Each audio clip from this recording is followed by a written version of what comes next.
अस्सलाम वालेकुम स्टूडेंट्स औज़ुबिल्लाहि मिनश शैतानिर रजीम बिस्मिल्लाहिर रहमानिर रहीम वबिशवाली सदरी वयस्सिर ली अमरी वाहलुल उक़दतम मिन लिसानी यफ़क़हू क़ौली रब्बि ज़िदनी इल्मा रब्बि ज़िदनी इल्मा रब्बि ज़िदनी इल्मा।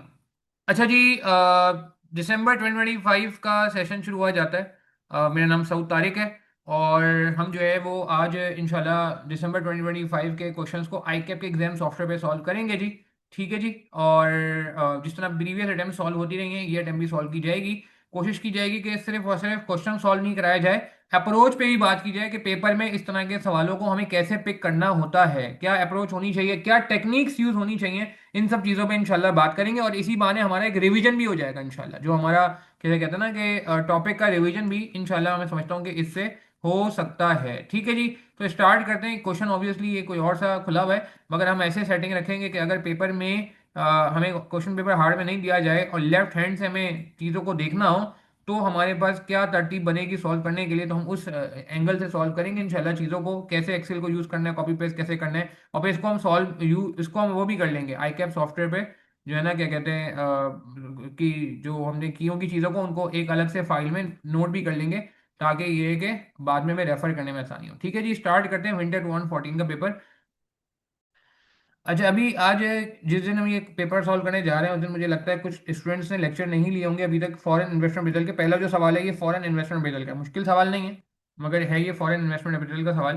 तो हम जो है क्या कहते हैं इसको, अच्छा मजे की बात ये है कि ये विंटर 25 का पेपर हमारे पास लेफ्ट हैंड पे अपेयर हो रहा है। ये एक बहुत अच्छी बात है कि ये आई कैप का जो अपडेटेड सॉफ्टवेयर है उसमें ये रिसेंट अटेम्प्ट का पेपर इन्होंने यहाँ पे रख दिया है। ठीक है। तो हम अभी इससे नहीं शुरू करेंगे पहले क्वेश्चन से, क्योंकि पहला क्वेश्चन फॉरेन इन्वेस्टमेंट रिजल्ट का है। I think let's start with the, जिसे कहते हैं ना सेकंड क्वेश्चन। जो सेकंड क्वेश्चन है हमारे पास, यहाँ से हम स्टार्ट करेंगे, जो कि सोर्स ऑफ फाइनेंस से रिलेट करता है। सोर्स ऑफ फाइनेंस के लेक्चर आई एम होप अफोल के मेजोरिटी लोगों ने ले लिए होंगे। तो हम जो है वो क्या कहते हैं कोशिश कर रहे हैं कि हम अगले वाले जो है ना क्या कहते हैं क्वेश्चन से शुरू करें। ठीक है जी। ताकि ये कि सबको पार्टिसिपेशन का मौका मिले। ठीक है शाह रोहान, थैंक यू। अच्छा, क्वेश्चन नंबर 2। ठीक है जी, ये मैंने लेफ्ट हैंड पे रख दिया है। सही है। सॉफ्टवेयर पे से हम देख लेते हैं, एक काम करते हैं, ज़्यादा बेहतर रहेगा। अच्छा, क्या कह रहे हैं ये ज़रा मैं यहीं से पढ़ रहा हूँ, देखिए सॉफ्टवेयर से पढ़ रहा हूँ कि अगर लेट से इनकेस हार्ड में पेपर अवेलेबल ना हो तो क्या होगा। वैसे मैंने for the safe side PDF भी खोली है। ठीक है। अगर आई कैप में भी अवेलेबल है। अच्छा, डायरेक्टर ऑफ बाहली लिमिटेड, बाहली के नाम से इन्होंने बता दिया जी। ठीक है। देखिएगा ज़रा प्लीज़। द डायरेक्टर्स ऑफ, ये कर्सर से मैं मूव कर रहा हूँ, barley limited a company listed on the Pakistan stock exchange requires a 5,000 million of new finance to upgrade the manufacturing process। अच्छा देखें, आपको पता है जब भी इस तरह का कोई सवाल आता है, मेरे पास कोई भी सवाल आता है, मुझे नहीं पता होता ये सवाल मुश्किल है या आसान है, तो मैं क्या करता हूँ सबसे पहले, ठीक है ना, मैं ये करता हूँ कि मैं उसका डेटा बना लेता हूँ। क्या कर लेता हूँ मैं? डेटा बना लेता हूँ। तो मेरे ख्याल से हम इसका भी डेटा बनाना शुरू करते हैं। सही है जी। तो कैसे बनेगा इसका डेटा? तो डेटा बनाने के लिए आपको पता है कि मैं जो इन्फॉर्मेशन मिलती है वो लिखता जाता हूँ। न्यू फाइनेंस चाहिए इनको भाई, थोड़ा सा हम सिनेरियो में इन्वॉल्व होते हैं। कितने का चाहिए? 5,000 मिलियन का चाहिए जी, 500 करोड़ रुपए, माशाल्लाह पाकिस्तानी रुपए, सिक्का राजुल वक्त। खैर, अच्छा आगे चलते हैं। आगे कह रहे हैं भैया कि to upgrade the manufacturing process directors are unsure whether this should be debt और इक्विटी। अभी इनको पता नहीं है कि ये डेट से आएगा या इक्विटी से आएगा। ये बात तय है कि या तो ये डेट से आएगा या इक्विटी से आएगा। ठीक है जी। ये तो बात इनको क्लियर है। अच्छा, अब आगे बढ़ते हैं। आगे क्या कह रहे हैं, इसको बुलेट में कर लेते हैं। आगे हमसे कह रहे हैं भैया, अच्छा यहाँ क्यों आ गए हम? आगे हमसे कह रहे हैं director, okay the investment, the directors anticipate that the investment will increase productivity such that annual sale will increase by 5,000 million in 2026 and then a 5% increase in each of the next 3 years। वो क्या कह रहे हैं कि जी productivity ऐसे बढ़ेगी कि cell हमारी 5,000 मिलियन से बढ़ जाएगी 2026 में, और फिर उसके बाद 5% बढ़ेगी इन द नेक्स्ट 3 इयर्स। ठीक है। तो इंक्रीमेंटल सेल्स कितनी है?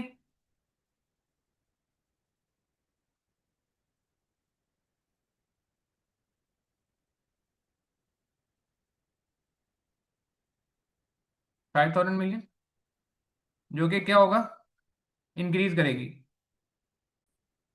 तो इंक्रीमेंटल सेल्स है 5,000 मिलियन की। ठीक है। और ये कह रहे थी 5,000 मिलियन की जो इंक्रीमेंटल सेल्स है ये 5% बढ़ेगी ना next 5 years. 5% increase next 3 years, sorry. ठीक है जी, यहाँ तक बात समझ आती है। और हमारे पास क्या है इसके बाद वो कह रहे हैं कि जी जीपी मार्जिन, अच्छा अब ये इंपॉर्टेंट पॉइंट है, GP margin will improve by 1% in absolute terms. GP margin, ये इंपॉर्टेंट पॉइंट था।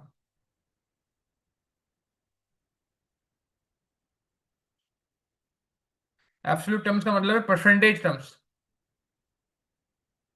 ठीक है जी। एब्सोल्यूट टर्म का मतलब क्या है, परसेंटेज टर्म। कहेंगे अगर 10% है तो 11 हो जाएगा। सही है ना, 10 है तो 11 हो जाएगा, मगर एक बात बड़ी इंपॉर्टेंट है, वो क्या लिखा हुआ है, 10%, 1% in absolute terms for each of the year, for each year of the next 4 years.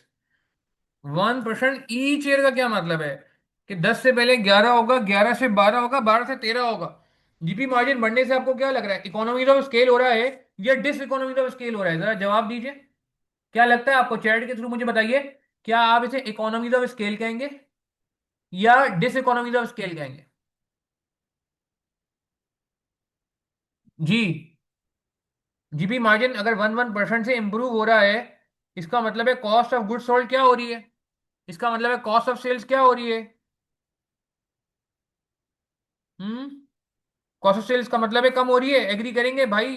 Chat के थ्रू जवाब देना प्लीज, पार्टिसिपेट करें, शाबाश। जो लोग लाइव सेशन में हैं उनसे बात हो रही है।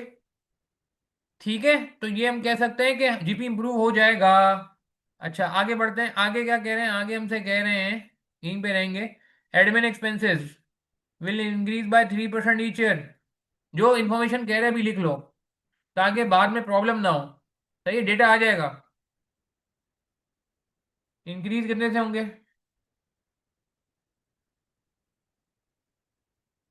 Will rise by 3% each year. ठीक हो गया जी। और क्या कह रहे हैं, एडमिन एक्सपेंसेस बढ़ गए, फिर फिर हमसे कह रहे हैं भैया टैक्स रेट 29% है, जो कि चेंज नहीं होगा। ठीक है, टैक्स रेट नॉर्मली 29% ही आ रहा है हमारे पास सालों में, काफ़ी सालों से। और नेट प्रॉफिट पूरा दे दिया इन्होंने, रेवेन्यू बता दिया, जो कि कैसे बढ़ेगा पता तो चल गया है, कॉस्ट ऑफ सेल बैलेंसिंग हो जाएगा। जीपी के बारे में बता चुके हैं, जो परसेंटेज अभी आ रहा है, 10 है, 20 है, 50 है, 40 है, जो भी है, उसमें 1-1% का इजाफा होता जाएगा हर गुजरते साल में। ऑपरेटिंग एक्सपेंसेस बता दिए जी, 3% से बढ़ जाएंगे। और इंटरेस्ट पे बात कर लेंगे, इंटरेस्ट कैसे होगा वो देख लेते हैं। तो टैक्स आ गया हमारे पास, सही है, टैक्स का रेट 29% है। नीचे कह रहे हैं the board is annual already announce that detail of investment resulting in P ratio of 12.7। P ratio कितना है जी? 12.7, ठीक हो जाए। और क्या कह रहे हैं आगे, आपसे कह रहे हैं भैया, अब आपके पास मेन डेटा आ रहा है। मेन डेटा क्या है जी, finance option, equity finance, this would take the form of a right issue. The issue would be at a 30% discount on the current share price. Right issue के case में आपको कहा जा रहा है कि आपका जो राइट इशू होगा, उसमें वो कह रहे हैं कि 30% डिस्काउंट पे होगा, discount on the current market price. क्या करंट शेयर प्राइस है? जवाब दें यस और नो। अभी तक जो डेटा पड़ा है, क्या आपको करंट शेयर प्राइस नजर आई है? कंफर्म करिए मुझे प्लीज। इतनी बारीक बीनी से हम डेटा पढ़ रहे हैं, क्या आपको करंट शेयर प्राइस मिल गई है अभी तक या नहीं मिली है, हाँ या ना? जवाब दें। ऊपर से यहां से भी देखना है तो देख लो, वैसे हमने जो बातें वहां लिखी थी इसीलिए यहां अपनी आसानी के लिए लिखा है, ताकि बार बार सवाल को रेफर ना करना पड़े, हम अपनी इंफॉर्मेशन को ही रेफर कर लें। नहीं जी नहीं, नहीं जी नहीं, नहीं जी नहीं, शेयर प्राइस गिवन नहीं है। मगर क्या शेयर प्राइस आ सकती है बगैर आगे बढ़े? जरा मुझे सोच के बताओ, क्या ये शेयर प्राइस हम कैलकुलेट कर सकते हैं? क्योंकि जब तक शेयर प्राइस कैलकुलेट नहीं होगी तो मैं बता नहीं सकता कि राइट इशू कितने का होगा। 10 रुपए की प्राइस है तो 30% डिस्काउंट का मतलब है 7 रुपए का राइट इशू होगा। 100 रुपए की प्राइस है, 30% डिस्काउंट है, तो इसका मतलब है 70 रुपए का राइट इशू होगा। 1000 रुपए की सेलिंग प्राइस है शेयर की, 30% डिस्काउंट है, तो 70% यानी कि 700 रुपए पे शेयर इशू होगा। मेरे पास शेयर प्राइस नहीं है, मगर क्या मैं निकाल सकता हूं? जरा सोचो सोचो, मैं कहता हूं सोच लो। हाँ भाई,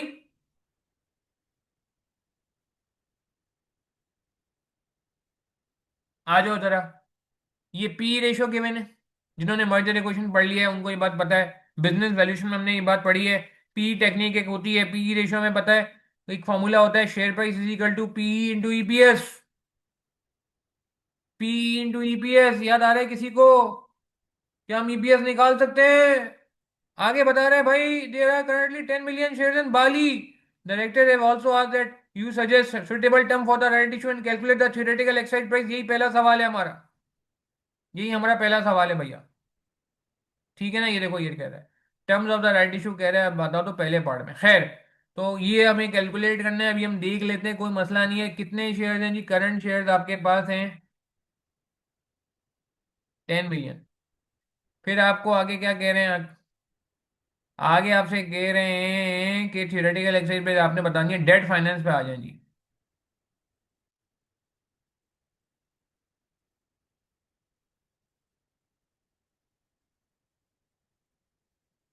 डेट फाइनेंस में क्या हो रहा है? This would take the form of redeemable debenture with a coupon rate of 11%, which is the same rate as the current bank loan. जो अभी करंट बैंक लोन है वो भी 11% पे, जिसका इंटरेस्ट आपके सामने स्क्रीन पे आ रहा है 1650।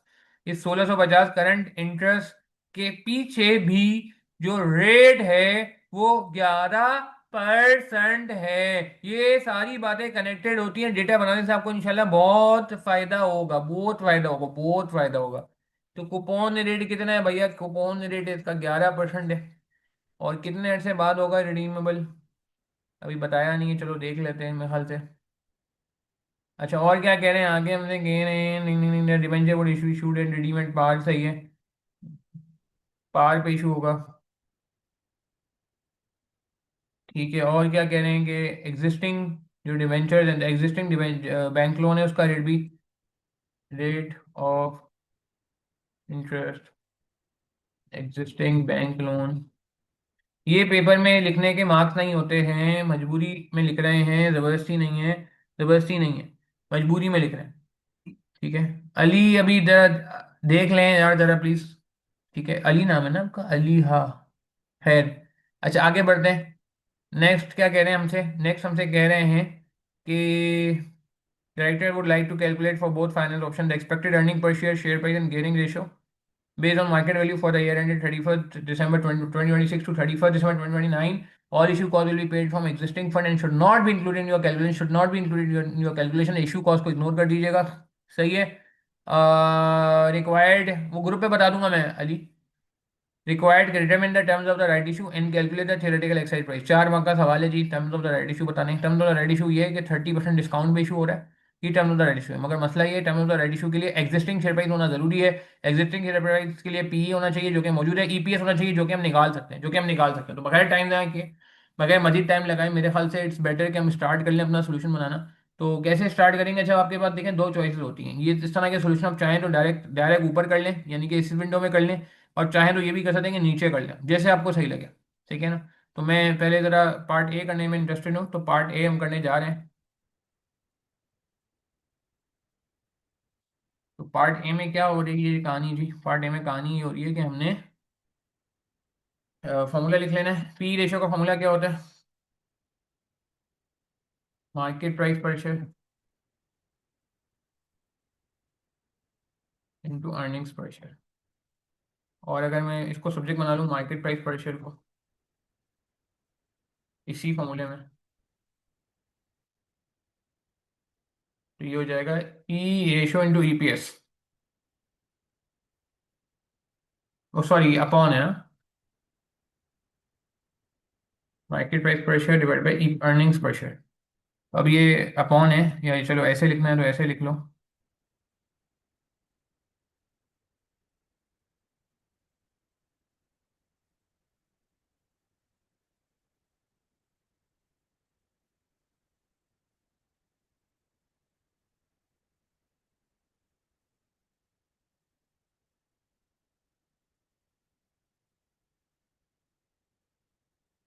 मार्केट बाई प्रेशर मल्टीप्लाई कर लें।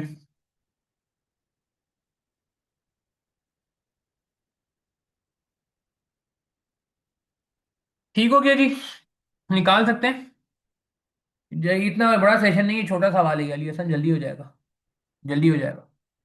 सवाल आसान भी है, इतना मुश्किल भी नहीं है, और छोटा भी है, बहुत बड़ा सवाल नहीं है ये।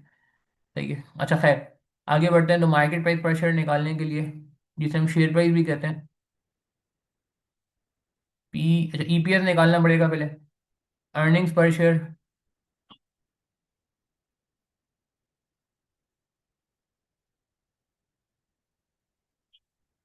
का फॉर्मूला है earnings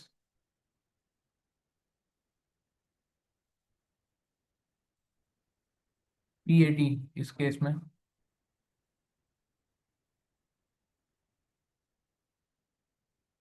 divide by number of shares. ठीक है, मैं डायरेक्ट यही सॉल्व कर रहा हूँ।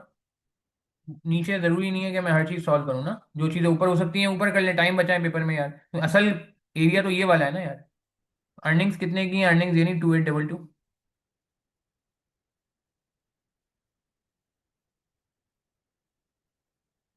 अंडरलाइन में हटा रहा हूँ, कंट्रोल यू दबा रहा हूँ तो अंडरलाइन हट रहा है। अर्निंग्स नंबर ऑफ शेयर है 10 मिलियन। कितना आ गया अर्निंग्स पर शेयर? 282.2 पर शेयर। ठीक है जी, ये मैंने निकाल लिया क्या, अर्निंग्स पर शेयर। अब क्या करें, अर्निंग पर शेयर आ गया। अब मार्केट प्राइस निकाल लें, करंट शेयर प्राइस निकाल लें। ऐसा ही है भाई, करंट शेयर प्राइस का क्योंकि 30% डिस्काउंट है ना यार।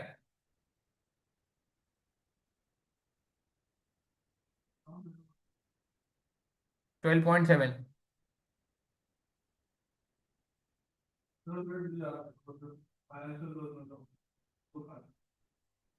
मल्टीप्लाई कर लें, कितना हो गया?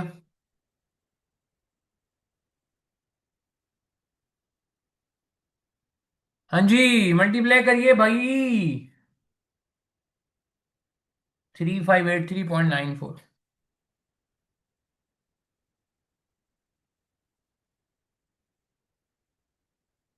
ठीक है जी, ये करंट शेयर प्राइस आ गई। अब इशू प्राइस आ जाएगी।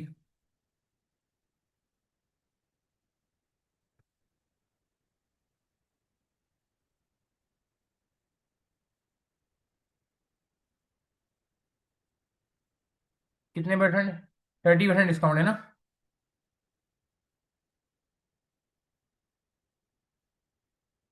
मीन्स क्या, मैं ऐसे कहता हूँ 30% डिस्काउंट मतलब 70% ऑफ करंट प्राइस।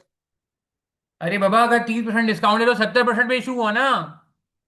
कोई मुश्किल बात तो नहीं की ना हमने भाई। हाँ भाई शाहरुखान, अरमोगान, बात समझ आती है। हाँ सही है अरमोगान, ये this is right I guess. सही है ना भाई। तो कितना आया, अरमोगान ने कैलकुलेट कर लिया है जी, वेरी गुड अरमोगान। वो कॉपी कर लेते हैं यहाँ पे। इशू प्राइस हो गई है भैया, कितनी हो गई है? 3583.94 इंटू 0.7। ये बन गया है, कैलकुलेटर पे ही कर लो, कोई टेंशन नहीं है। एक्सेल जरूरत के यूज करना, क्योंकि एक्सेल में मसला है कि कॉपी पेस्ट भी करना पड़ता है, जो बड़ी उकताहट आती है पेपर में यार, कौन कॉपी पेस्ट करे। ठीक है जी, इशू प्राइस आ गई। अब नंबर ऑफ शेयर्स कितने इशू करेंगे भैया? हमरे को बताना है term of the right issue. Existing million तो 10 मिलियन शेयर है। हमरे को नए शेयर कितने इशू करने हैं? 1 मिलियन करने हैं, 5 मिलियन करने हैं, 8 मिलियन करने हैं, 3 मिलियन करने हैं, 4 मिलियन करने हैं। भाई कितने इशू करने हैं? तो एक काम करते हैं, हमें फाइनेंस नीडेड कितना है? फाइनेंस नीडेड है जी 5,000 मिलियन। 5,000 मिलियन का फाइनेंस नीडेड है। ठीक है जी, तो हमें कितने शेयर इशू कर देने चाहिए? अभी इसकी जरूरत नजर नहीं आ रही मुझे, तो उसको ऐसे कर लेते हैं, number of share to be issued.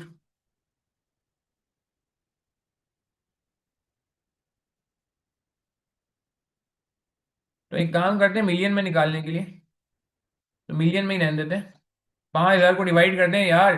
5,000 को डिवाइड कर दें 2508.6 से, 0.76 से। हाँ भाई, निकालो कितने आ रहे नंबर ऑफ शेयर आप लोगों के। देखिए, जवाब दीजिए, कितना शेयर आया आपका? हमारे पास का आंसर आया भाई। हाँ, मुझे कैलकुलेटर निकाल लूं, मैं भी निकाल लूँ कैलकुलेटर। ये ना कैलकुलेटर कहाँ है जी? कैलकुलेटर कैलकुलेटर, ये रहा जी कैलकुलेटर, आ गया जी 1.993। 1.993 मिलियन, सही है जी, 1.993 मिलियन शेयर।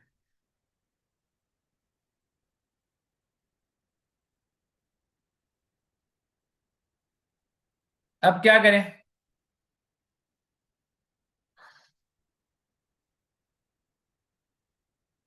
अब क्या करें? Term of the right issue, last last. क्या मैं इसे कह सकता हूँ? कम क्या मैं इसे कह सकता हूँ? 93 शेयर्स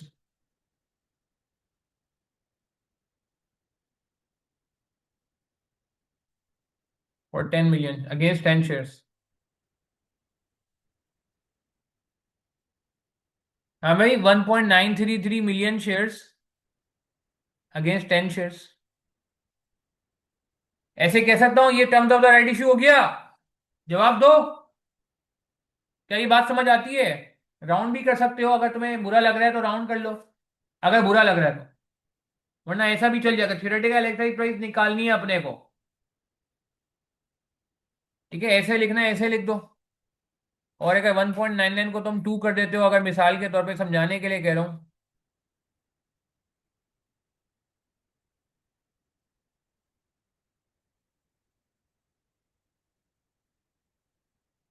तो क्या मैं कहता हूँ 1 for every 5?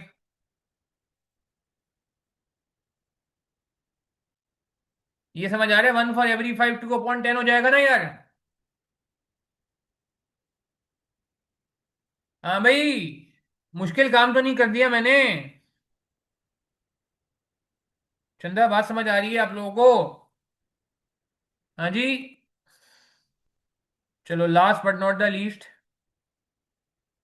अब ये क्या कह रहे हैं हमने से? अभी हमरे को क्या कह रहा है? ये हमसे कह रहा है कि भैया determine the right term of the right issue हो गया, calculate theoretical Exide price. Theoretical Exide price कैसे निकलती है लास्ट?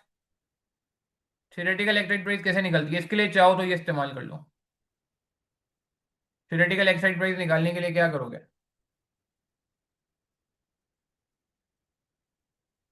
थ्योरेटिकल एक्साइड प्राइस निकालने के लिए क्या करेंगे आप?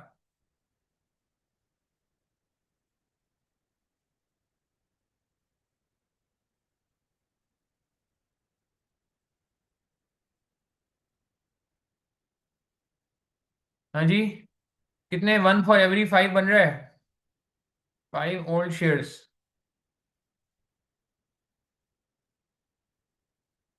ये हो जाएगा 5 इंटू पुरानी शेयर प्राइस कितनी है?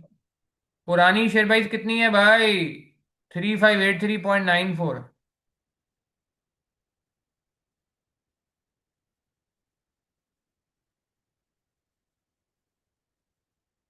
और 1 न्यू शेयर कितने का मिलेगा? 2508.76। ऐसे ही निकालते हैं थ्योरेटिकल एक्साइड प्राइस भैया। पुराने शेयर्स और नए शेयर्स की वैल्यू को आपस में सामने सामने कर देते हैं।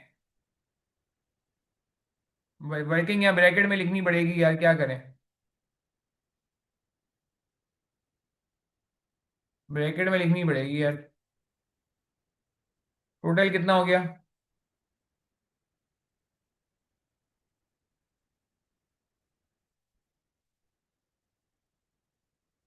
6 से डिवाइड कर दो।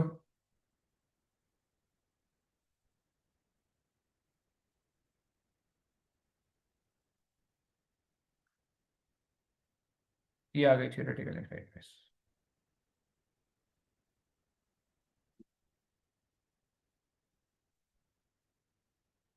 क्लियर है बात हमें?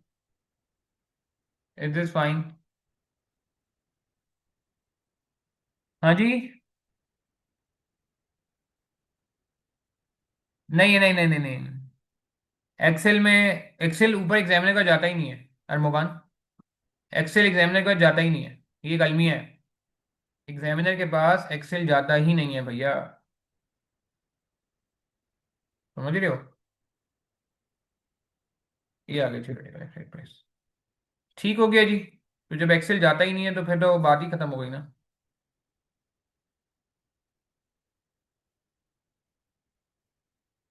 बात ही खत्म हो गई ना, क्या ख्याल है? ठीक है जी। चलें, इसको मैं कॉपी पेस्ट कर लेता हूँ अब। ये मैंने जगह छोड़ी हुई है क्वेश्चन 2 के लिए। ये मैंने वर्ड पे एक फाइल ओपन करके रखी हुई है अपने पास। उसमें मैं इसको पेस्ट कर रहा हूँ। अभी अनवांटेड एरिया मैं डिलीट कर दूंगा, हाइड कर दूंगा। अनवांटेड एरिया है, जो साइडों के क्वेश्चन वगैरह ये हटा दूंगा, ताकि सिर्फ सोल्यूशन वाला पार्ट मेरे पास रहे। और वो मैं आप लोगों से बाद में एक पीडीएफ बना के शेयर भी कर दूंगा, जब सारे सोल्यूशन हो जाएंगे, तो पूरा पेपर सॉल्व हो जाएगा। ठीक है जी, क्वेश्चन 2 का पार्ट ए। थियोरेटिकल एक्सरसाइज हमने निकाली, क्लियर है बात हमें। एक्सेल किस लिए यूज करना है, एक्सेल में काम करना है। देखो मैंने क्या किया, आप नोट करो मैंने क्या किया, इधर देखो। वैसे आगे और भी नजर आएगा, मैंने एक्सेल पे ये पूरा वर्किंग की, देख रहे हो ना अरबोकान, एक्सेल पे पूरी वर्किंग की। और उसके बाद इसको कॉपी करके ऊपर पेस्ट कर दिया, कंट्रोल सी कंट्रोल वी, अभी भी कॉपी हुआ हुआ है, देखो बॉर्डर नजर आ रहा है। ये देखो पेस्ट कर दिया, ये करना जरूरी है, चाहे ये सवाल हो या हर सवाल में। अभी तो मैंने ये सवाल में मेजोरिटी का ऊपर कर लिया था, मगर बहुत सारे लोग होते हैं पूरा सॉल्व भी एक्सेल में करते हैं, पूरा सॉल्व एक्सेल में कर लेते हैं। मगर उसमें फिर थोड़ी परेशानी हो जाती है, कभी कभार कुछ चीज़ों में प्रॉब्लम हो जाता है एक्सेल में, जैसे ये वाला चीज़ है ना, मैं अगर एक्सेल में लिखता ना तो बहुत परेशानी होती ये सब चीज़ें। तो मैंने इसीलिए इनको डायरेक्ट मेन उस पर लिखा। कहने का मतलब है ये एग्जामिनर, अगर आपने मिसाल के कॉपी नहीं किया, डायरेक्ट थ्योरेटिकल प्राइस आपने यहाँ पे लिख दी, टाइप कर दी, ये टेबल कॉपी नहीं किया, तो एग्जामिनर तक ये टेबल पहुंचेगा ही नहीं, नीचे वाला। तो इसको आपने यहाँ से कंप्लीट करके कॉपी किया, पेस्ट किया। ये मैं आगे के बी पार्ट में भी ऐसे ही करूंगा, और सी पार्ट में भी ऐसे ही करूंगा। तो आप अभी देखो, अभी आगे 2 पार्ट्स के और आ रहे हैं ना, बी और सी, तो उसमें भी आपको ये बात और नजर आएगी। क्लियर है बात हमें, ठीक है। आगे बढ़े, चलो। अच्छा, पहला पार्ट हमारा कंप्लीट हुआ जाता है, अब जरा हम सेकंड पार्ट पे आते हैं। मगर मसला ये, मुझे कुछ चीज़ें सेकंड पार्ट में चाहिए होंगी। खैर, तो मैं क्या करूं, तो मैं कुछ चीज़ों को कॉपी कर रहा हूँ पार्ट ए की। सही है। क्या पार्ट बी में है, क्या calculate the expected share price, expected EPS, share price and gearing ratio for both finance. अच्छा चलें, ठीक है, नया सिरे से बना लेंगे, मसला नहीं है।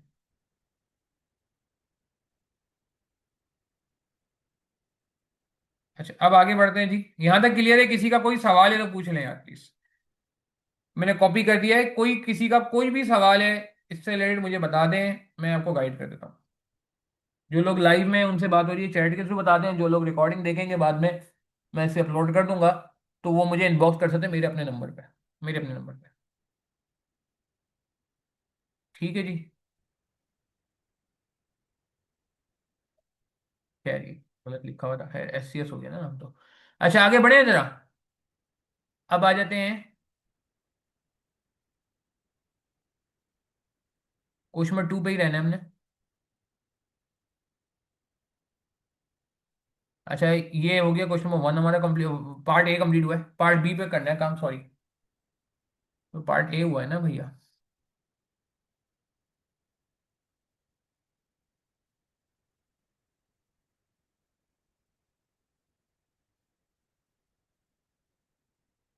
अच्छा, ये इन्होंने, अच्छा क्वेश्चन 2 का एक ही डब्बा रखा हुआ है, यानी कि वो कहते हैं ए बी सी में करो, बी बी इसमें करो, सी में ए सी में करो। ठीक है, एमएसए 2 में ऐसा नहीं, केस स्टडी में ऐसा नहीं होता। केस स्टडी में हर पार्ट का अलग डब्बा है। तो यहाँ पे इन्होंने ऐसा नहीं किया हुआ, क्वेश्चन 2 का एक ही डब्बा रखा हुआ है, तो ये एक्सपेक्ट कर रहे हैं कि क्वेश्चन 2 पूरा आप इसी में ही करें। ठीक है भाई, जैसे आप चाह रहे हैं हम वैसे कर लेते हैं यार, टेंशन की क्या बात है, आप टेंशन क्यों लेते हो। अच्छा, अब आ जाते हैं क्वेश्चन नंबर 2 बी। वैसे अलग डब्बा होता है वैसे, मगर क्वेश्चन 2 में मुझे अलग डब्बा नजर नहीं आ रहा, ठीक, क्योंकि आगे जाके फिर ये क्वेश्चन नंबर 3 शुरू शुरू हो जाए।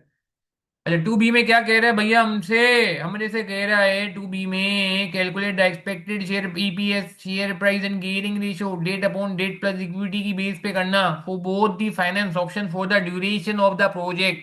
पूरे प्रोजेक्ट की ड्यूरेशन जो कि 4 साल है, 26 से लेके 29, 26, 27, 28, 29। सही है जी। तो उन 4 सालों पे काम करना है। अब कैसे काम करेंगे, अब इसके लिए बनाना पड़ेगा टेबल। टेबल बनाना पड़ेगा भैया, टेबल बनाना पड़ेगा। कैसा टेबल बनेगा, अब ये टेबल ऊपर देख लो, जैसे रेवेन्यू दिया हुआ है, रेवेन्यू हर साल का अलग अलग है, हर साल का अलग अलग है रेवेन्यू। अच्छा, हमें करंट भी निकालना है या डायरेक्ट प्रोपोज निकालना है, एक्सपेक्टेड निकालना है, तो करंट भी निकाल लो, क्योंकि कमेंट बोला नहीं है, कमेंट करने में काफी हेल्प होती है। अच्छा, अब जरा गौर से देखना है प्लीज आप लोगों ने यार, अब ये देखो एक्सेल पे काम शुरू होने वाला है भाई, गौर से देखना, गौर से देखना। हो गया, हाँ, रिलीज कर दिया फाइनेंशियल, पक्का, चलो ठीक। अच्छा, sorry,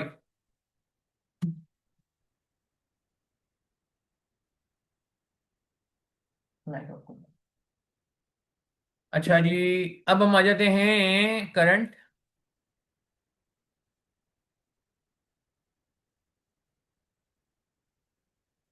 2026, 2027, 2028, 2029। It's year one, two, three, four. First of all, you would like to write revenue over here. हमने रेवेन्यू लिख दिया पहले जी। रेवेन्यू कितना है हमारे पास? करंट रेवेन्यू हमारे पास है 21,500। मगर हमें पता ही 5,000 से बढ़ेगा। ये 5,000 से बढ़ेगा, कहाँ लिखा हुआ था? हमने पहले ही देख लिया था। ये सब बातें हमारे पास लिखी हुई है पहले से।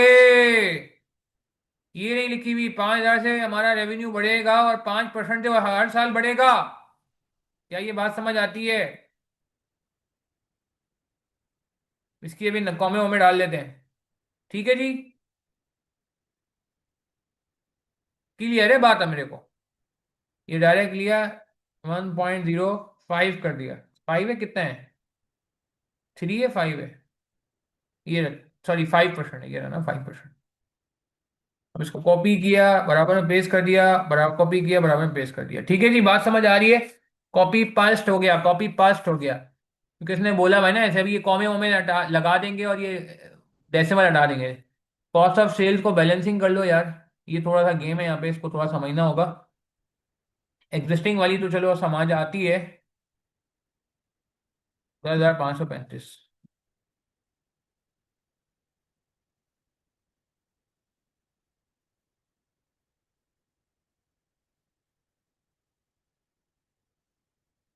बैलेंसिंग। अच्छा, इसमें क्या सीन है? ग्रॉस प्रॉफिट का गेम समझ लो यार। ग्रॉस प्रॉफिट अभी आ रहा है 10,965। अच्छा, एक वर्किंग में आपके सामने करना चाहूंगा ग्रॉस प्रॉफिट की। फिर हम गेम को आगे बढ़ाते हैं। या ये देख लें जरा प्लीज, करंट जीपी कितना है?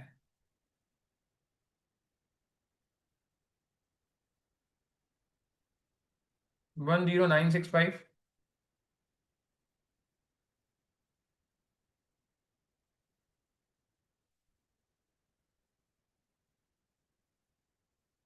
हाँ जी, करंट जीबी परसेंटेज निकाल सकते हैं कोई हमारे लिए? असदुल्ला, आप निकाल सकते हो? क्या आप मुझे अभी करंट परसेंटेज निकाल सकते हो? क्योंकि हमें आगे उसको फिर बढ़ाना है ना 1% से भाई। 10 से तो 11 हो जाएगा, 15 है तो 16 हो जाएगा। नहीं? तो हमरे को जरा बताओ ना यार, जरा GP percentage, GP as a percentage of sales, चलो ऐसे बात कर लेते हैं।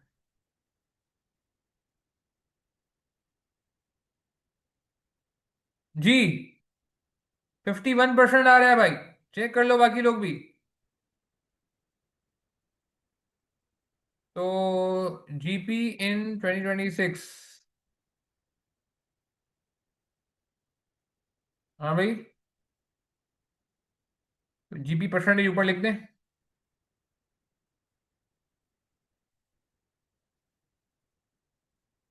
51% यहाँ पे आ रहा है। तो यहाँ कितना हो जाएगा? 52% हो जाएगा, 53% हो जाएगा, 54% हो जाएगा, 55% हो जाएगा। क्या ये बात समझ आती है हमरे को? भाई बोला था ना सवाल में उसने हमसे हमसे ये बोला हुआ कि जीपी को 1% से इंप्रूव करा देना भाई। तो अगर 51% अभी है तो ये बाद में 52 हो जाने का है, फिर 53 हो जाने का है। हाँ? हाँ, बात समझ आई? एयर्स लिख दो चलो, अगर कंफ्यूजन हो रही है एयर्स कर दो इसको। 1, 2, 3 और 4। तो जीपी निकाल लो भाई, कैसे निकलेगा? ये सेल है, इसको मल्टीप्लाई कर दो जीपी परसेंटेज से। हर महीने की सेल को हर महीने के जीपी परसेंटेज से मल्टीप्लाई कर दीजिए। और finally finally cost of sale कैसे आएगा भाई? जीपी में और इसका डिफरेंस निकाल लो। जीपी और सेल्स का डिफरेंस लगा लीजिए, तो आ जाएगा कॉस्ट ऑफ सेल्स।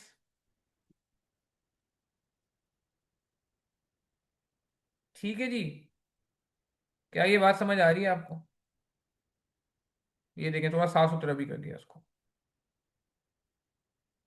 आपके आसानी के लिए। ठीक है जी, क्लियर है बात हमरे को।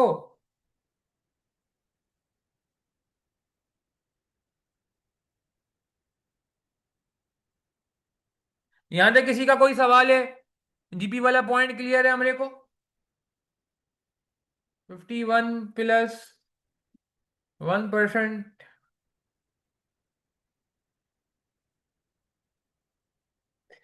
हाँ जी।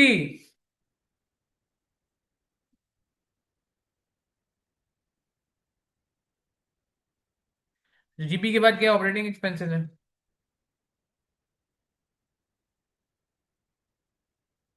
कितने हैं अभी? क्या कह रहे हैं, कितने से बढ़ जाएंगे? 3% से बढ़ जाएंगे, बढ़ा लो भाई। 1.03 कर दो।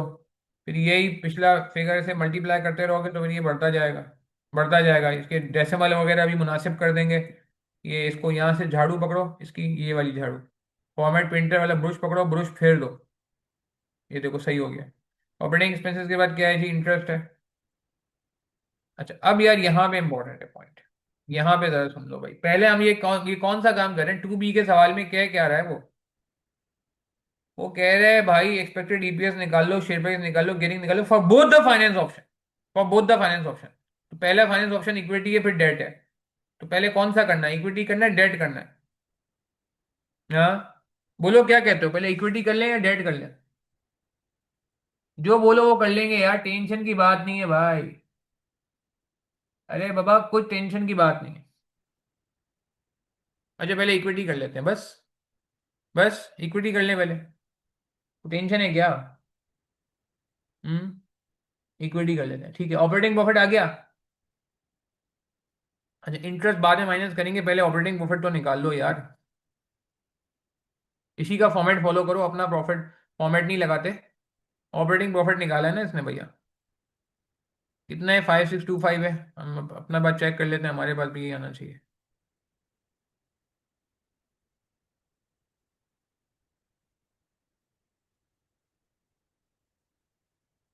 ठीक हो गया जी, ये ऑपरेटिंग प्रॉफिट आ गया। बोल्ड कर लेते हैं जैसे इन्होंने बोल्ड किया। बोल्ड कर लेते हैं जैसे इन्होंने बोल्ड किया। अब इसमें इंटरेस्ट माइनस होगा, इंटरेस्ट सेम रहेगा या चेंज होगा ये बताएं। मैंने इंटर इक्विटी से फाइनेंस से काम करना है, ये इक्विटी फाइनेंस का है सिनेरियो।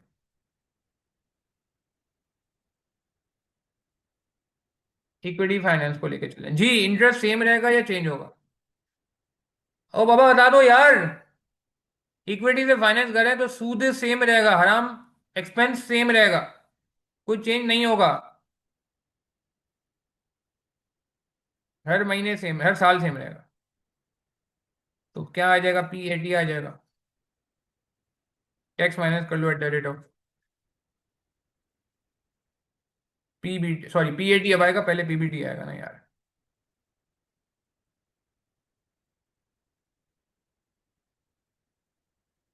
ये भी ऐसा ख्वारी लग रहा है, अभी अगले पार्ट में बड़ी आसानी हो जाएगी। एक दफा मेहनत करनी है, फिर आगे आसान हो जाएगा। क्लियर है बात हमें?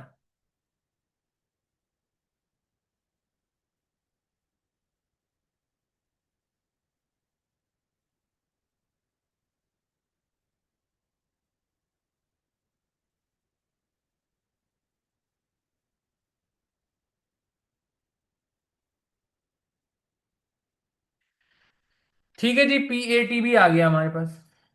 अब क्या करें? हमें तो ईपीएस निकालना है। हमरे को तो ईपीएस निकालना है भाई। कहाँ निकालना है ईपीएस? पहले इसको झाड़ू फेर दो, फॉर्मेट पेंटर से इसको फॉर्मेट को सही कर दो पहले।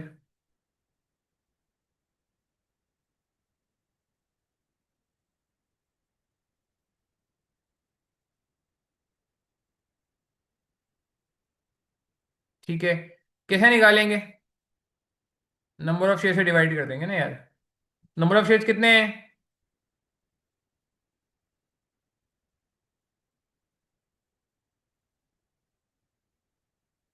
मिलियन में।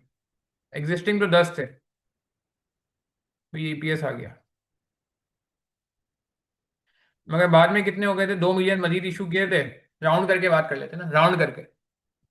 1993 को मैं क्या लिखूंगा यार, 2 ही कर देता हूँ। तो ये ना बढ़ गए थे ना शेयर, याद करें। ओह नहीं नहीं नहीं, सेम ही नहीं।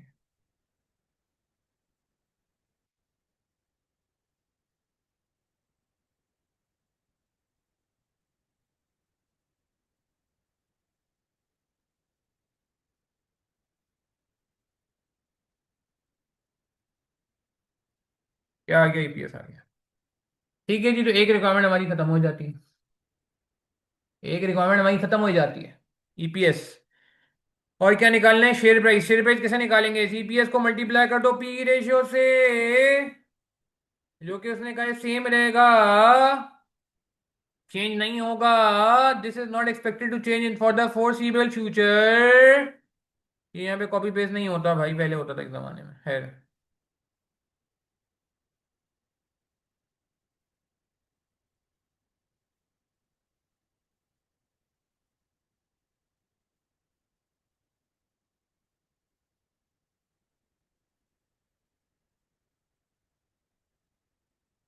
शेयर प्राइस आ जाएगी।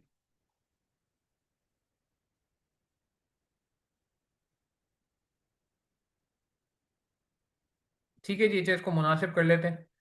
ये हमरे को गैर मुनासिब लग रहा है थोड़ा सा, इसको भी मुनासिब कर लेते हैं। ये भी गैर मुनासिब लग रहा है, इसकी एक डेसिमल कम कर देते हैं, चलो। बढ़िया। चल, ये शेयर प्राइस भी आ गई। और क्या निकालने को बोला है भाई? और हमने को क्या बोला है भाई? समझ आ रहा है? मुश्किल तो नहीं है। ईपीएस निकालना था यार, तो ऑब्वियस ही होता है प्रॉफिट निकालना होगा ना, पीएटी। तो पहले हमने पीएटी निकाल लिया, फिर पीएटी की बेसिस पे हमने जो है वो नंबर ऑफ शेयर से डिवाइड करके ईपीएस निकाल लिया, ईपीएस को मल्टीप्लाई कर दिया पी रेशियो से। लॉजिक में पहले बता चुका हूँ, ये हमने ऑलरेडी डिस्कस कर लिया था कि हमें मार्केट प्राइस निकालने के लिए पी को मल्टीप्लाई करना होता है ईपीएस से, ईपीएस से। एंड लास्ट गेयरिंग निकालनी, गेयरिंग के लिए फॉर्मूला बता दिया, debt upon debt plus equity. तो इसकी पहले इक्विटी ले लेते हैं। इक्विटी कितनी हो जाएगी? Equity, total equity, total equity कैसे निकलेगी इसकी?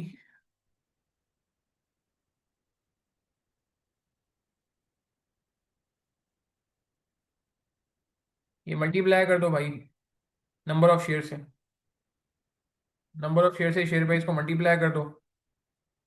ठीक है, इसका होलिया भी दुरुस्त कर लेते हैं। बैंक लोन की आपको पता है मार्केट वैल्यू बुक वैल्यू बराबर होती है।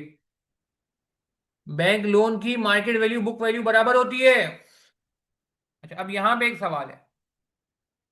अभी हम इक्विटी से बात कर रहे हैं, तो 5,000 मिलियन हमने डेट इशू किया होगा, वो यहां लिखूं या नहीं लिखूं?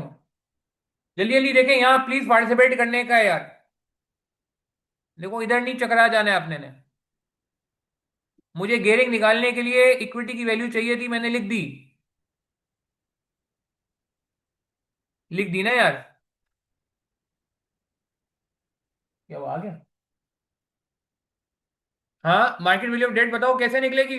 मैं 2 मिनट दे रहा हूं, जल्दी ट्राई करो कैसे निकलेगी। सब लिखा हुआ है इस पैराग्राफ में और इस टेबल में, कुछ है, कुछ है, कुछ है। ठीक है, जल्दी ट्राई।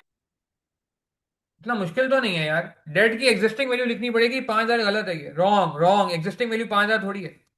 ऊपर तो कॉलम तो एग्जिस्टिंग का डाला हुआ है ना, करंट का डाला हुआ है। करंट 5,000 थोड़ी है, 5,000 तो प्रपोज है, जो कि सेकंड पार्ट में, इक्विटी वाले में थोड़ी 5,000 आने का है। अभी बोलो ना, पहले इक्विटी करने का था ना भाई, तो अब इक्विटी पूरा कराओ ना यार। इक्विटी पूरा होगा नहीं, डेट जीरो ले लें सर, कुछ समझ नहीं आ रहा है, काम करते जीरो कर लेते हैं। ये जीरो कर लेते हैं सर, जीरो हो जाएगा ना।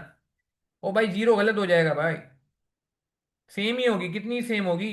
क्या 1650 लिख दूं इंटरेस्ट जो लिखा हुआ है? इंटरेस्ट को डेट बना दूं क्या? ये इंटरेस्ट करंट वाला लिख दूं क्या? हाँ। आर ई, पूरा नाम बताएं अपना, क्या है आपका? जवाब दीजिए।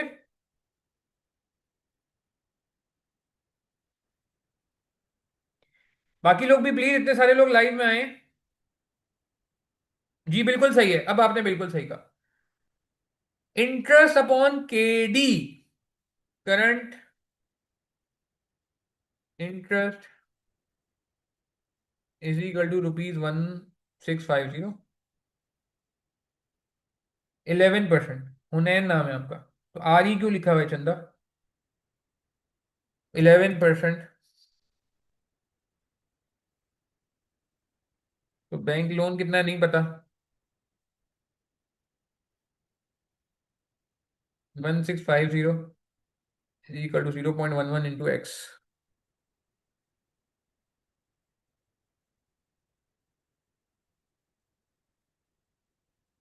क्वेश्चन बना लेना है। तो ये क्वेश्चन समझ आ रही है? लेट से बैंक लोन नहीं पता, बैंक लोन को एक्स कह दूं, बैंक लोन को एक्स कह दूं, गलती से हो गया, कोई बात नहीं, आ रही हुनैन, सॉरी। तो 1650 इज इक्वल टू 0.11x, ऐसे बोल देते ना भाई। बैंक लोन 1650 हो गया।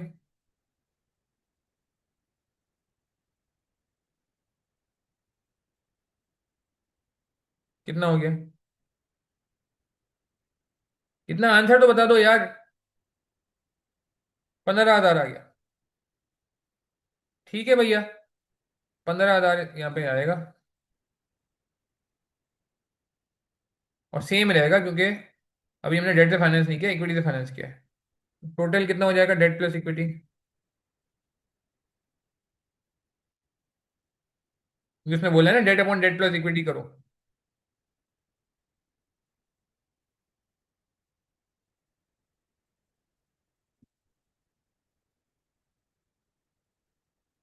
ठीक है भैया, ये पूरी वर्किंग चल रही है ना, सिंपल। तो गेयरिंग कितना हो गया?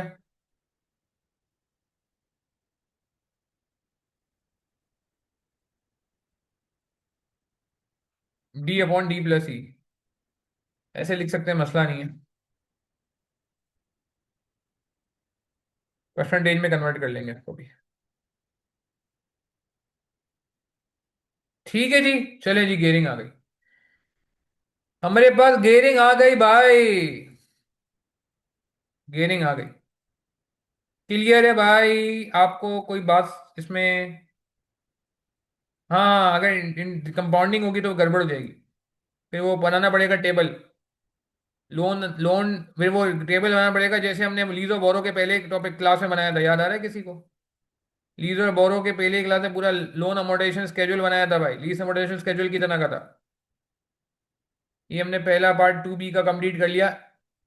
इक्विटी फाइनेंस, यहाँ तक बात समझ आती है?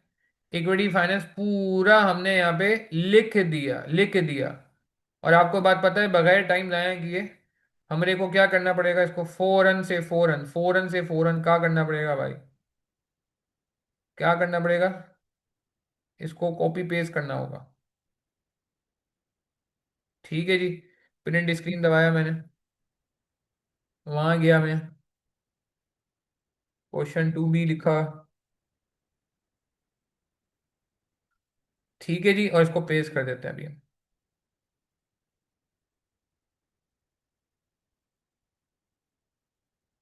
अनवांटेड एरिया हटा रहा हूँ, अनवांटेड एरिया हटा रहा हूँ, उसकी कोई जरूरत नहीं है। ये एक्स्ट्रा स्टेप में से इसलिए कर रहा हूँ ताकि हमारे पास डॉक्यूमेंट रहे, प्रैक्टिस वगैरह में आपको प्रॉब्लम ना हो।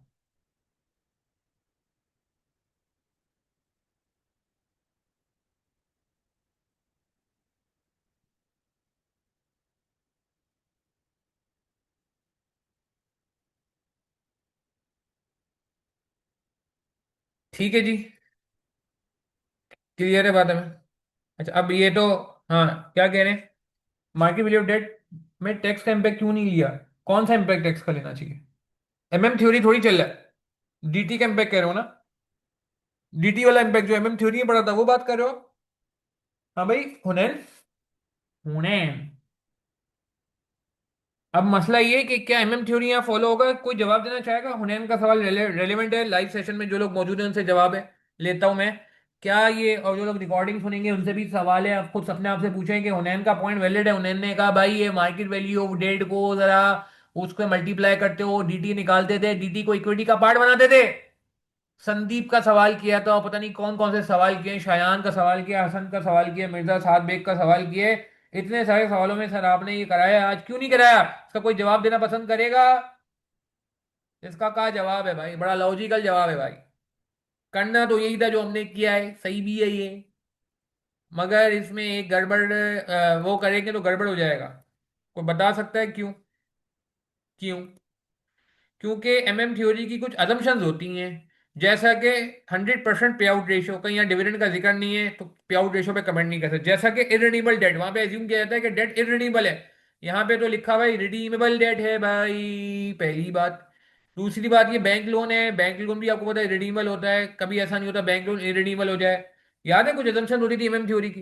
तो मैंने एमएम थ्योरी पढ़ाते हुए बताया था कि यार अगर वो जब तक खुद नहीं बोलेगा एमएम थ्योरी, या वो अजम्पशन आपको नहीं बोलेगा कि ये अजम्पशन फॉलो हो रही है, तब तक आप खुद से एमएम थ्योरी नहीं लगाएंगे। एमएम थ्योरी बहुत स्पेसिफिक कॉन्सेप्ट है। मेरी बात समझ आ रही है उन्हें? बहुत अच्छा सवाल आपने किया है। इट शोज कि आपका माशाल्लाह रिवीजन चल रहा है अच्छा, और आपको चीजों का आइडिया है। मगर दूसरी तरफ आपको ये बात भी समझनी होगी कि एमएम थ्योरी अगर वो बोलेगा या वो इस तरह की बातें करेगा तो आप करेंगे, वरना नहीं करेंगे। But I really appreciate your question, आपने बहुत अच्छा तगड़ा सवाल किया था। अच्छा, अब आ जाते हैं भाई, इक्विटी फाइनेंस हो गया, डेट फाइनेंस भी बता दें। सर टाइम कम है और मुकाबला सख्त है, थोड़ा जल्दी बताएं, बहुत आसानी से हो जाएगा। सिर्फ हेडिंग चेंज करने का है भाई, आगे तो काम सेम है। रेवेन्यू सेम है, कॉस्ट ऑफ सेल सेम है, चाहे डेट से फाइनेंस करो, इक्विटी से फाइनेंस करो, रेवेन्यू में चेंज नहीं आएगा, कॉस्ट ऑफ सेल में चेंज नहीं आएगा, जीबी में चेंज नहीं आएगा, ऑपरेटिंग एक्सपेंस में चेंज नहीं आएगा, ऑपरेटिंग प्रॉफिट में भी चेंज नहीं आएगा। क्या ये बात समझ आती है? हाँ, चेंज आएगा कहां से? इंटरेस्ट से। सूदी फिगर चेंज होगी, इससे पहले का सब कुछ सेम रहेगा। क्या ये बात मानते हो? जवाब दो जल्दी से प्लीज। पेपर में आसान हो गया ना यार, कॉपी पेस्ट करने का है, एक्सेल में ऑलरेडी सारा कुछ हुआ हुआ है। जहां चेंजेस डालनी है वहां चेंजेस डाल देंगे यार। सूद कितने से चेंज होगा? बी पार्ट के लिए डेट फाइनेंस की बात करें तो इंक्रीमेंटल, इंक्रीमेंटल इंक्रीमेंटल इंटरेस्ट कितना होगा, एडिशनल इंटरेस्ट कितना होगा, इजाफी इंटरेस्ट कितना होगा? बता दीजिए, बता दीजिए। बता, इंटरेस्ट होगा कितना? 5,000 मिलियन का डेट उठाया है 11% के कूपन पे। 5,000 मिलियन ये शुरू में लिखा था ना भाई, पहले ही लाइन में कि हमें 5,000 मिलियन का पैसा चाहिए, खाली खाली 5,000 मिलियन चाहिए, जिसे 500 करोड़ कहते हैं हम पाकिस्तानी लैंग्वेज में। Into 11% is equal to ₹550 million. तो इंटरेस्ट सूद चेंज हो जाएगा सेकेंड ईयर से, कितना हो जाएगा? माइनस करो क्योंकि माइनस में लिखा था। एग्री करते हैं? क्या ये बात समझ आती है? हाँ जी, क्लियर है? मुश्किल बात तो नहीं कर दी मैंने आपसे? 2,200 हो जाएगा, पीबीटी खुद ही चेंज हो गया। पीबीटी खुद ब खुद चेंज हो गया। पीएटी भी खुद ब खुद चेंज हो गया। हाँ, पीएटी भी खुद ब खुद चेंज हो गया, ईपीएस भी खुद ब खुद चेंज हो गया, मगर ईपीएस में एक गड़बड़ है। बता दीजिए क्या? एक चेंज करना है छोटा सा, गेम खत्म है। आसानी हो गई सॉफ्टवेयर में सॉल्व करने से आपको। जल्दी बता दो, पेपर में ये ना गड़बड़ हो जाए भाई। गड़बड़ ये है कि डेट फाइनेंस से अभी हमने काम करना है ना यार, ऊपर हेडिंग चेंज हो गया हमारा। जब हेडिंग चेंज हो गई है हमारी तो फिर हम क्या करें? फिर हम नंबर ऑफ शेयर्स को 10 ही लिखा रहने दे भाई। क्या ये बात समझ आती है अरमोगान आपको? वेरी गुड, सही कह रहे हैं उन्हें। शेयर्स को 10 कर दिया मैंने, इजी कर टू का फॉर्मूला लगाया था, सिर्फ एक जगह जहमत करनी पड़ी। आप देखें, सिर्फ एक जगह जहमत की है मैंने, यहाँ 10 किया, खुद ब खुद सब कुछ चेंज। ईपीएस सही हो गया, ईपी रेशो पे कोई चेंज नहीं आएगा, कोई आंच नहीं आएगी। इसने कहा था फोर्सिबल फ्यूचर सेम रहेगा हमेशा के लिए, आगे के लिए सेम रहेगा, ताकि अहमद वो कह रहे सेम रहेगा। मैंने कहा ठीक है भाई, कह रहे तो कह लेते, तेरी बात मान लेते भाई। तो 7,810.7 शेयर प्राइस इसने मांगी थी, लिख दी। Debt upon debt plus equity percentage मांगे, लिख दिया। अच्छा, अब यहाँ पे क्या होगा भाई? यहाँ पे फिर हमें पता है कि क्या होगा। डेट चेंज हो जाएगा, 15,000 नहीं रहेगा, इसमें ऐड कर लो भाई, क्योंकि डेट फाइनेंस हुआ है इस बार, 5,000 ऐड कर लो। तो ये क्या हो गया? वो नाराज हो रहा है ये। नाराज इसलिए हो रहा है ना क्योंकि इजिकल टू नहीं लगाया मैंने। 20,000 हो गया भाई। ठीक है जी। कितनी देर लगी? कितनी देर लगी डेट फाइनेंस में? 2 मिनट लगे? वो भी मैं लेटते लेटते बोल रहा हूँ आपको, जगाने के लिए, ये ना हो कि सो जाओ। वरना पेपर में तो मेरे ख्याल से ये 1 मिनट से ज्यादा की मार नहीं है। सब चीजें रेडी हैं, फायदा हो रहा है सॉफ्टवेयर के, कुछ नुकसान है तो फायदे भी है ना भाई। कॉपी पेस्ट करना नहीं भूलना यार, कॉपी पेस्ट करना जरूरी है भाई। ठीक हो गई बात भाई, डेट फाइनेंस को भी हमने निपटा दिया। प्रिंट स्क्रीन करेंगे, वहां पे पेस्ट करेंगे।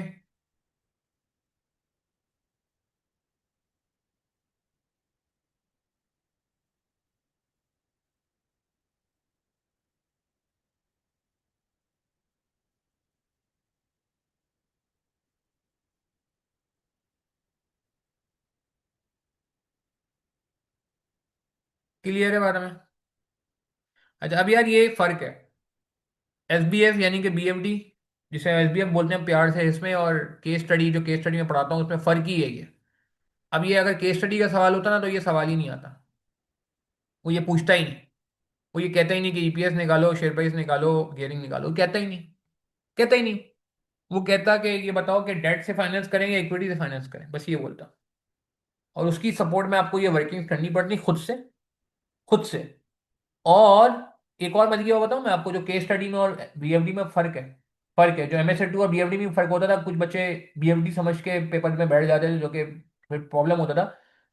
और फर्क ये कि अगर ये वहां 11 मार्क का सवाल आएगा ना, तो आपको पता है कैलकुलेशन के कितने मार्क्स होंगे? गैस करें। अगर 11 मार्क का है, वैसे 11 नहीं होगा, 15 मार्क का होगा। बट अगर ये वहां पे 15 मार्क या 11 मार्क का भी अगर आ गया ना, तो आपको पता है कैलकुलेशन के कितने मार्क्स होंगे वहां पे? कितने होंगे गैस करें जरा, कमेंट में बताएं ना मुझे। अगर ये केस स्टडी में सवाल आता है, और केस स्टडी मैंने बता दिया सवाल ये नहीं आएगा, सवाल आएगा कि डेट से फाइनेंस करो या इक्विटी से फाइनेंस करो, खुद ही आपको फिर बताना पड़ेगा। रिस्क है तो रिस्क के लिए हम गेनिंग देखेंगे, रिटर्न के लिए हम ईपीएस और शेयर प्राइस देखेंगे। 8 से 9 मार्क नहीं होंगे वर्किंग के। ओ माय गॉड, क्या बात कर रहे हो आप आपकी भूल है। सैयद मूसा सही कह रहे हैं, 4 से 5 मार्क होंगे मुश्किल, 5 भी नहीं, चार चार। 7 मार्क जो है ना वो इसको एक्सप्लेन करने के होंगे कि जो फिगर्स हैं शो क्या करेंगे। अभी तो आपकी किस्मत अच्छी है, एग्जामिनर को मेरे ख्याल से मार्क्स खत्म होगा एग्जामिनर के पास, क्योंकि 4 मार्क यहाँ चले गए, 11 मार्क यहाँ चले, 15 मार्क हो गए। मैं पर्सनली बड़ा हैरान हुआ इस सवाल को देख के, क्योंकि मैं तो केस स्टडी पढ़ाने के बाद या एमएसए2 पढ़ाने के बाद मेरा मिजाज थोड़ा इस तरह सा हो गया कि मैं एक्सपेक्ट करता यहाँ पे थ्योरी आएगी। ये अगर इसी जगह सवाल होता, यकीन करें आप, 11 मार्क की कैलकुलेशन है ना, तो 11 मार्क की थ्योरी पूछता वो। मैं सीरियस बता रहा हूँ आपको। मैं हैरान हूं कि इसने थ्योरी यहाँ पे क्यों नहीं पूछी। ये किस्मत अच्छी है इन बच्चों की जिन्होंने पेपर दिया है। मैं कहता हूँ कि वर्किंग, अब आप देखें ना डेट फाइनेंस में क्या था, मुझे बताएं ईमानदारी से बताएं, 11 मार्क का सवाल ये बनता है क्या? क्या आपको लगता है ये वाकई 11 मार्क वाली हमने मेहनत की? आई डोंट थिंक सो यार। मतलब बी पार्ट में 11 मार्क की मेहनत नहीं हुई, हाँ ए पार्ट में 4 मार्क के लिए मैं कहूंगा हाँ थोड़ी मेहनत हो गई है, थोड़ी सी, कि कुछ स्टेप्स से। मगर बी पार्ट में मैं तो 11 मार्क ये फुल टॉस है। आप देखें डेट फाइनेंस में तो हमने कोई काम ही नहीं किया, कुछ भी नहीं किया। 2 चेंजेस किए हैं, गिनती की 2 चेंजेस किए हैं, एक इंटरेस्ट चेंज किया है मैंने मेरे ख्याल से, और एक मैंने बस जो है ना ये डेट का फिगर चेंज किया और नंबर ऑफ शेयर चेंज किया, बस। आई डोंट थिंक इसके अलावा मैंने कोई तीसरा चेंज किया और चौथा चेंज किया। आप मेरी बात समझ रहे हैं? तो मैं बड़ा मतलब हैरान हूं, और मुझे लगता है इस सवाल के जो पासिंग परसेंटेज होना चाहिए बहुत अच्छा होना चाहिए। तो ये सवाल में ऐसा कुछ नहीं था। बी सी पार्ट में कुछ चीज़ है वो मैं बात कर लूंगा, इतना मसला नहीं है। यहाँ तक क्लियर है बात हमें? तो मैं कहना ही चाह रहा हूँ आप लोग अपना माइंड ध्यान में रखें। मैं पर्सनली चाहूंगा, अभी तो टाइम नहीं है हमारे पास, मैं पर्सनली चाहूंगा कि जिन लोगों ने ये सवाल अभी किया है मेरे साथ, वो बाद में इसको अपने आप को टाइम दें और एक्सपेक्ट करें कि अगर इसकी थ्योरी आ जाती कि डेट से फाइनेंस करें इक्विटी फाइनेंस करें, तो कमेंट कैसे करते हैं। मैं ऊपर ऊपर से छिड़काव कर देता हूँ, क्योंकि मुझे अल्लाह का शुक्र है केस स्टडी वगैरह भी पढ़ाने में बड़ा मजा आता है। तो आपको मैं हल्का फुल्का छिड़काव कर देता हूँ कि ईपीएस जो है ना वो बहुत अच्छा चल रहा है इक्विटी में, इक्विटी है। मगर आप देखें डेट में ईपीएस और अच्छा हो गया, क्योंकि नंबर ऑफ शेयर्स कम है ना। तो रिटर्न वाइज कौन जीत रहा है? ईपीएस मींस रिटर्न ना, रिटर्न वाइज कौन जीत रहा है?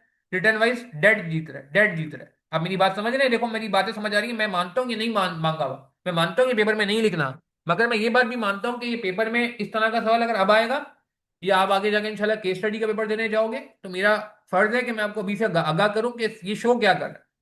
तो वहां पे मैं आप देख लेंगे ईपीएस जो है वो तेजी से बढ़ रहा है यहाँ पे, मगर नीचे और तेजी से बढ़ रहा है। लेकिन दोनों ईपीएस को अगर मैं हाईलाइट कर दूं, एक यहाँ पे ईपीएस है ये रहा, और एक यहाँ पे ईपीएस है, तो आप देख सकते हैं कि ये ईपीएस ज़्यादा तेजी से बढ़ रहा है। ठीक है, तो रिटर्न वाइज तो कौन जीत गया? डेट जीत गया। गियरिंग वाइज आपको ऑब्वियसली बात है कि गियरिंग यहाँ पे बहुत ज़्यादा आ रही है।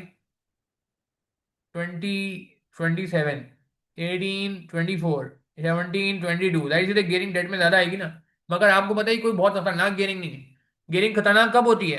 को बता सकते हैं कितने परसेंट पे गियरिंग पे खतरनाक होनी शुरू हो जाती है, मुश्किल शुरू होनी हो जाती है, मतलब शेयर होल्डर के लिए अनडिजायरेबल होनी शुरू हो जाती है? कितने परसेंट गियरिंग अगर क्रॉस कर जाए तो वह परेशानी ऐसा ऐसा बढ़ती रहती है? कोई बता सकता है? सोर्स ऑफ फाइनेंस में इस पर डिटेल में बात हुई है। थियोरेटिकल एरिया भी अल्लाह का शुक्र है हमने अपने लेक्चर में कवर किया, आपको पता है। बिल्कुल सही कहा हुनैन ने। 50% के ऊपर जाने लगते हैं ना, 55, 60, 65, वहां पे फिर परेशानी आने लगती है। 20, 25 तो कुछ भी नहीं है। तो आप देखो मैक्सिमम ये 20 पे जा रहा है। आगे आगे के सालों में 27 से शुरू हुआ था, और देखा जाए तो गेयरिंग कमी हुई है, एग्जिस्टिंग से तो कमी हो रही है। अब देखो सबसे प्लस पॉइंट क्या है कि अभी कुछ ना लेने के बावजूद भी, डेट फाइनेंस ना करने के बावजूद भी 30% में खड़े हो। तो बाद में भी देखो गेयरिंग मानता हूँ इक्विटी वाले से ज्यादा है, इक्विटी में तो 20 हो गई है, यहाँ पे 27 है, मगर आप देखो एग्जिस्टिंग से तो कम हो रही है। तो आपको क्या लगता है, अभी आपको क्या लग रहा है कौन सा फाइनेंस बेहतर है? डेट बेटर लग रहा है या इक्विटी बेटर लग रहा है? ऑब्वियसली शेयर प्राइस ईपीएस ज्यादा होने की वजह से इसकी शेयर प्राइस भी ज्यादा आ रही है। यहाँ पे आप शेयर प्राइस देखो कितनी है, 710.7 मैक्सिमम जा रही है, यहाँ पे 6922 जा रही है। तो आपको क्या लगता है अल्टीमेटली जीत कौन रहा है, डेट जीत रहा है या इक्विटी जीत रहा है? वैसे मैं बता रहा हूँ ये थ्योरी 8-10 मार्क की लिखने को आ सकती है। किस्मत अच्छी है नहीं पूछी, क्योंकि थ्योरी लिखते हुए लोगों को थोड़ा प्रॉब्लम होती है। हालांकि होनी नहीं चाहिए, हम थ्योरी की भी प्रैक्टिस करते हैं। डेट, हाँ, डेट सस्ता भी होता है बिल्कुल। डेट यहाँ पे जीत रहा है क्योंकि ईपीएस के मामले में भी जीत रहा है, शेयर प्राइस के मामले में भी डेट जीत रहा है। ये रहा है ईपीएस, ईपीएस के मामले में भी जीत रहा है, और ईपीएस में जीतने की वजह से मैथमेटिकली शेयर प्राइस के मामले में भी जीत रहा है। और सबसे पहले ये गेयरिंग में भी जीत रहा है। गेयरिंग में मैं इनडायरेक्टली कहूंगा जीत इसलिए रहा है क्योंकि आपके सामने है। इसने कैलकुलेट करने को बोला, इसे सजेस्ट करने को नहीं बोला। अगर सजेस्ट करने को भी बोलता है तो मैं कहता दो चार लाइनें लिख जरूर दो, मगर इसने सिर्फ कैलकुलेट बोला है। देखो तो ये पेपर में बहुत इंपॉर्टेंट होगा, कैलकुलेट करके आगे बढ़ जाना। ये मैं सिर्फ आपको एक्स्ट्रा बात बता रहा हूँ, ये नहीं कि ओवर एफिशिएंट बन जाओ कि सर ने तो सिखाया था चलो जी मैं एग्जामिनर को बता दूं। नहीं नहीं, एग्जामिनर ने अगर आपसे नहीं मांगा तो आप नहीं लिखोगे, मगर आपको ये बात पता होनी चाहिए। मैंने कहा ना आज की क्लास का पर्पज ये भी है कि आपका रिवीजन हो जाए, आपके कॉन्सेप्ट रिवाइज हो जाए। ठीक है, चलिए लास्ट पार्ट पढ़ते हैं, सी पार्ट में इस वीडियो को एंड करेंगे, इस क्लास को भी एंड करेंगे। Calculate the discount percentage that should be applied to the issue or price of convertible debenture। अच्छा सवाल पढ़ लेते हैं। Convertible debt, one of the directors suggested that instead of using straight debt, Bailey should use 4-year convertible debt with a coupon rate of 8% per annum. He has suggested that the conversion ratio should be 13 shares per 100,000 of debt। क्या कह रहा है भाई? वो कह रहा है कि यार कन्वर्टेबल बॉन्ड इशू कर दो, ये स्ट्रेट डेट इशू ना करो, 11% वाली डेट इशू ना करो, 8% के कूपन रेट पे कर दो। और सजेस्टेड किया कन्वर्जन रेशियो होना चाहिए 13 शेयर फॉर हर बी 100,000 ऑफ डेट।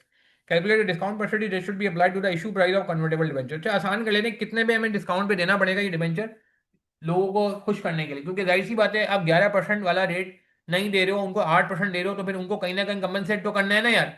तो कंपनसेट कुछ तो वो यहाँ से हो जाएंगे जब आप उनको शेयर दोगे, और एक उनको डिस्काउंट भी देना पड़ेगा। तो ये बहुत मुश्किल सवाल नहीं है, आसान सवाल है। इसके लिए आपको मार्केट वैल्यू निकाल लेनी चाहिए कन्वर्टेबल बॉन्ड की। मार्केट वैल्यू कन्वर्टेबल बॉन्ड की कैसे निकलती है, जवाब दे कोई। कन्वर्टेबल डेट की मार्केट वैल्यू कैसे निकलती है?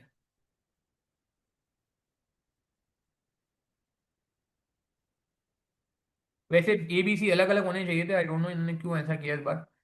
जी जवाब दें, मार्केट वैल्यू निकाल लें, पता चल जाएगा कितना डिस्काउंट देना चाहिए।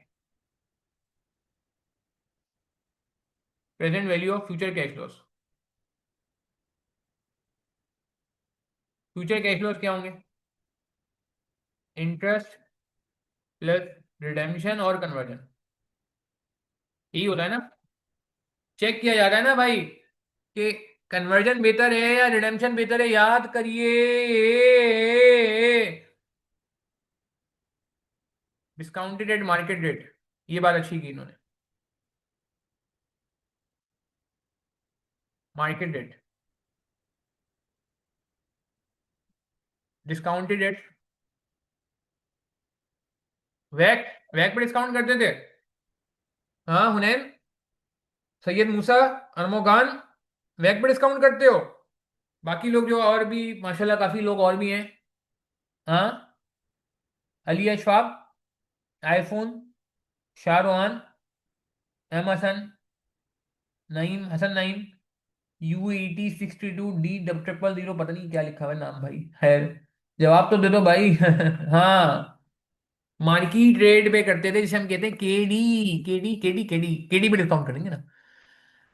ठीक है भैया। अच्छा अब क्या करें? अब इसको डिस्काउंट करने के लिए अब स्ट्रक्चर बना लेते हैं। चलो एक्सेल का सहारा लेते हैं हम जरा, ये एक्सेल का सहारा लेते हैं। तो याद करें कैसे होता था, हम पहले लिखते थे इंटरेस्ट, याद करें ऐसे ही करते थे। कितने साल का? जैसे 4 साल का, 4 ईयर लिखा हुआ भी है इसने, 1 to 4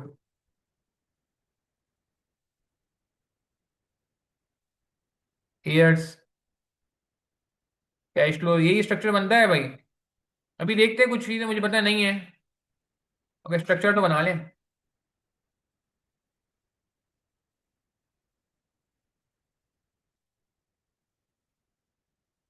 ऐसे ही बनता है ना भाई। डिस्काउंट फैक्टर कितने परसेंट होगा, मार्केट रेट कितना है, केडी कितना है, अभी क्या रेट चल रहा था? शाबाश, ट्राई करो ट्राई करो, चलो खुद से ट्राई करो ना यार। जो लोग रिकॉर्डिंग से रेफर करें उनसे भी गुजारिश है जरा 1 मिनट वीडियो पॉज तो करो।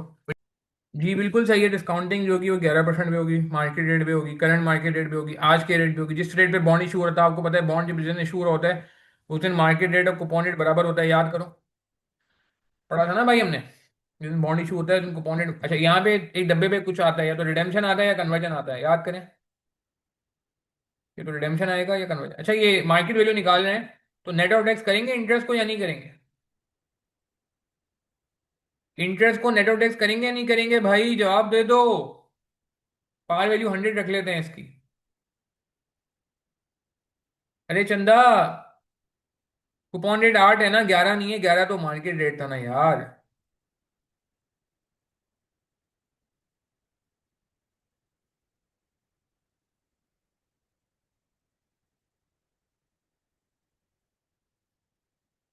जी नहीं करेंगे अरमोगान, क्योंकि मार्केट वैल्यू का मतलब होता है डी, वैक के फॉर्मूले में D D. D one minus T नहीं, खाली डी, खाली डी। हाँ, जब के डी वन माइनस टी निकालना होता है तो उस वक्त हमें वन माइनस टी चाहिए होता है। जब हम रेट निकाल रहे होते हैं आईआरआर के थ्रू, तो उस वक्त हमें के डी वन माइनस टी चाहिए होता है। तो वहां तो समझ आता है, मगर इथे नहीं समझ आता, इथे नहीं समझ आता। बात समझ आ रही है? हाँ, मार्केट वैल्यू इन्वेस्टर पर, वो तो आईआरआर भी इन्वेस्टर के पर्सपेक्टिव से होता है, वो मसला नहीं है। मसला ये हो रही है, मसला ये हो रहा है पुनैन के मार्केट वैल्यू का मतलब होता है डी, ग्रॉस ग्रॉस। और मुकान बात समझ आई? हाँ, वहां करते थे, ठीक है। ये पुराना वैक का कॉन्सेप्ट। अच्छा, रिडेम्पशन भी चौथे साल होगी भाई। डिस्काउंट फैक्टर 8% पे वो लगा। अच्छा, रिडेम्पशन कन्वर्जन को भी देखते हैं। आइए, ये जरा एनुटी फैक्टर लगाते हो जरा। कैलकुलेटर लगा लो यार, कैलकुलेटर से लगाते हैं। 1 डिवाइड बाई 1.0, 1.11 की पावर 4।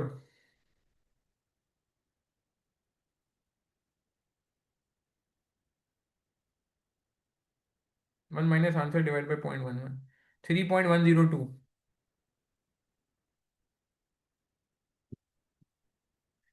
प्रेजेंट वैल्यू निकाल लेते हैं। ऊपर वाली फिगर से परेशान नहीं होना, ऊपर कुछ और है ये।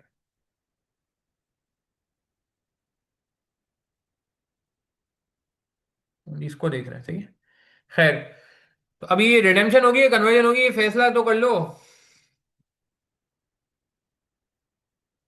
तो रिडेम्पशन का कुछ लिखा हुआ नहीं आ रहा, हम कन्वर्जन ही देख लेते हैं इसमें। कन्वर्जन के लिए उसने क्या बोला है?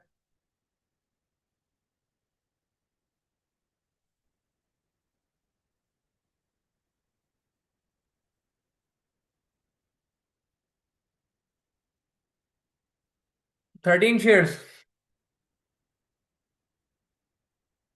कन्वर्जन वैल्यू, अच्छा अब मसला ये, कन्वर्जन वैल्यू कौन सी होगी? यार ये सुन लेंगे, technical point. Now this is technical. अब जब मैं कह रहा हूँ टेक्निकल, तो वाकई टेक्निकल है। टेक्निकल मतलब वो वाला टेक्निकल नहीं है कि इम्पॉसिबल है। टेक्निकल का मतलब है कि 90% चांस है, 90 नहीं 80% चांस है कि बच्चा ये पॉइंट मिस कर जाए। मैं ये नहीं कहूंगा कि उस पॉइंट मिस होने की वजह से 5 में से 1 मार्क भी नहीं मिलेगा, 5 में से 2-3 मार्क तो फिर भी मिल जाएंगे। मगर बहरहाल अभी हम तैयारी करने के लिए बैठे हैं, तो एक एक मार्क हमारे लिए कीमती है ना यार। पेपर में पास करने के लिए एक एक मार्क कीमती है। यहाँ पे वो एरिया है जो बाहर निकल के बच्चे बोलते हैं सर ये तो बिल्कुल सही हुआ होगा, और एक्चुअली में वो उनका सही नहीं हुआ होता। मेजोरिटी चांस ही होता है। तो कन्वर्जन वैल्यू निकालने के लिए 13 को मल्टीप्लाई करना पड़ेगा मार्केट प्राइस से, जो कि ऊपर कितनी गिवन है, गिवन है। मार्केट प्राइस हमने कितनी निकाल दी? 3583.94। 3583.94 एग्जिस्टिंग मार्केट प्राइस। अच्छा, आप मुझे बता दें क्या ये सही प्राइस यूज की है, येस और नो?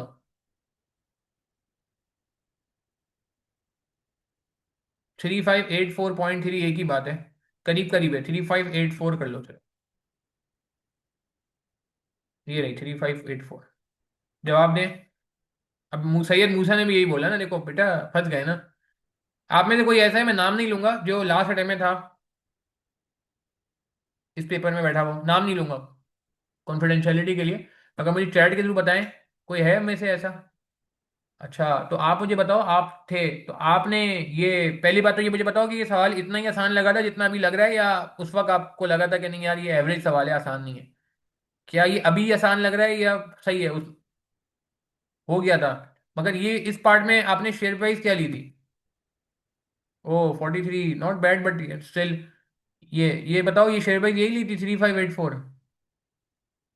अच्छा, ये इन्होंने कहा नहीं मैंने ये नहीं ली थी, तो 3584 तो नहीं है, ये तो रॉन्ग है। अब कौन सी लेंगे, इन्होंने कहा डेट वाली ले लीजिए। डेट वाली कौन सी, डेट वाली तो चार पांच दी हुई है। कौन से साल वाली?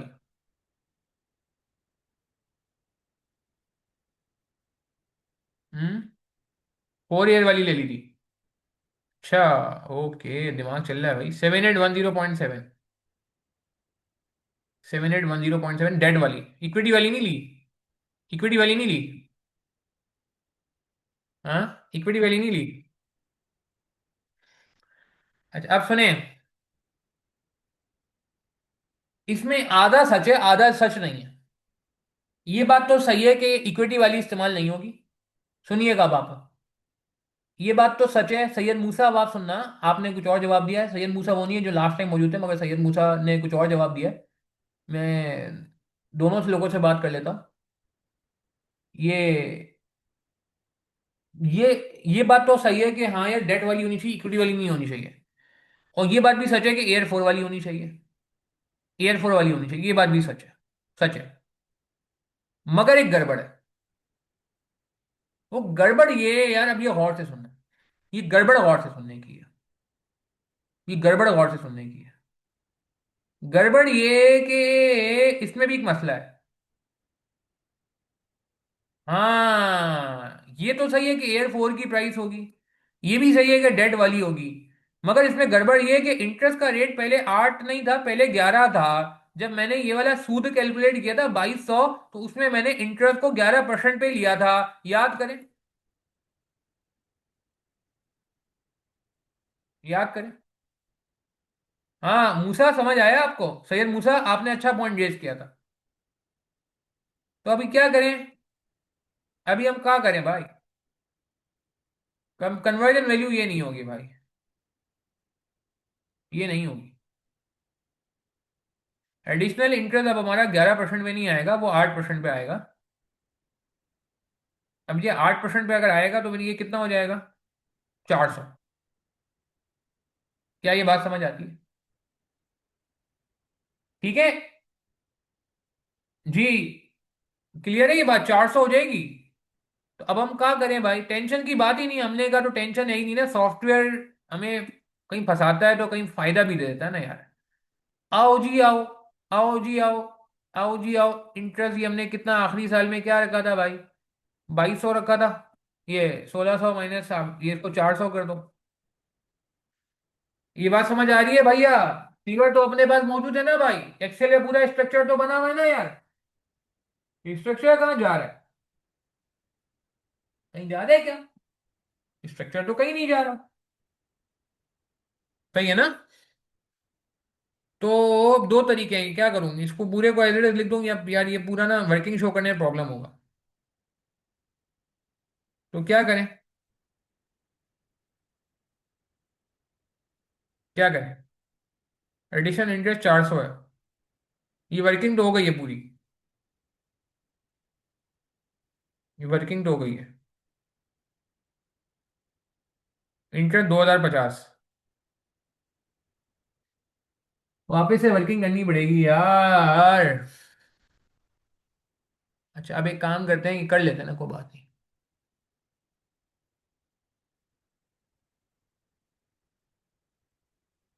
कोई बात नहीं। ये आ गई ना? अब देखो मैं क्या कर रहा हूँ। देखना मैं क्या कर रहा हूँ। अब ये तो हर साल कॉपी हो गया। ये साल अनवांटेड है, इनको डिलीट कर दो। वो तो टेबल ही डिलीट हो गया है तो। ये सिर्फ आखिरी साल में काम करना है ना, ये चार कॉलम में रेलिवेंट है, ये आखिरी वाला कॉलम रेलिवेंट है ना। ये देखो, इसमें मैंने इंटरेस्ट चेंज कर दिया।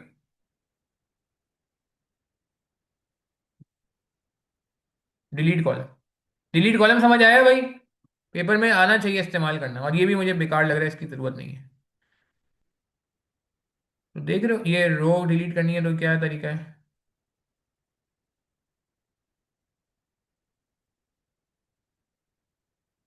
Delete column. अच्छा चलो, इसको आने दो यार, रुपीज कर लेते हैं इसको, चलो। Rupees and million. ठीक है जी, ये समझ आ गई कहानी कि ऑपरेटिंग प्रॉफिट ये रहा, इंटरेस्ट ये रहा। ठीक है, तो कन्वर्जन वैल्यू कितनी हो जाएगी? 7479459 बिलो। ठीक है जी।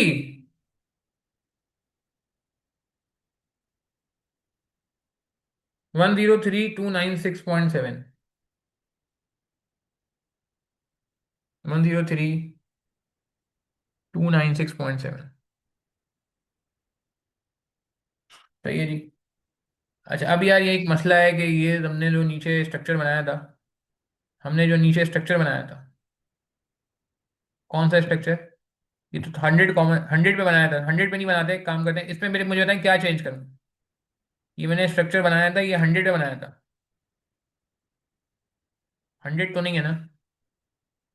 ये 100,000 है ना, फिर इसने 100,000 कर दिया ना। देखो ये बात समझ आ रही है, इतना बड़ा मसला नहीं है। हम 100 पे काम करते हैं, मगर मसला ये है कि ये फिगर आ रही है 103296.7। 297 कर लो चाहो तो। 297। तो ये फिर 8 गलत हो गया ना। फिर ये 100 पे 8 नहीं होना चाहिए ना, फिर ये 100 पे 8 नहीं होना चाहिए।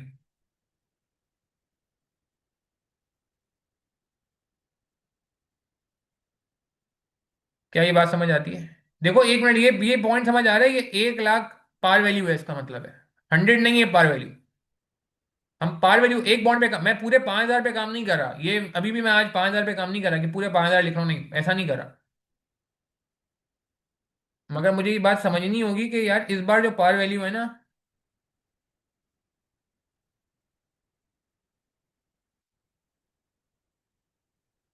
डिस्काउंट फैक्टर क्या हो जाएगा?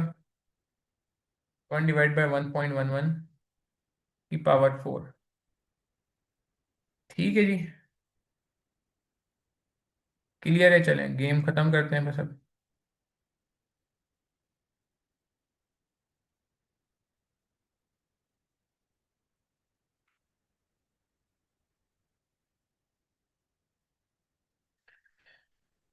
9286 मार्केट वैल्यू आ गई।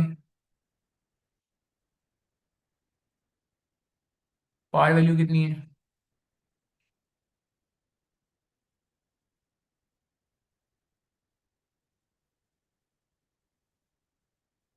कितने का डिस्काउंट आ गया?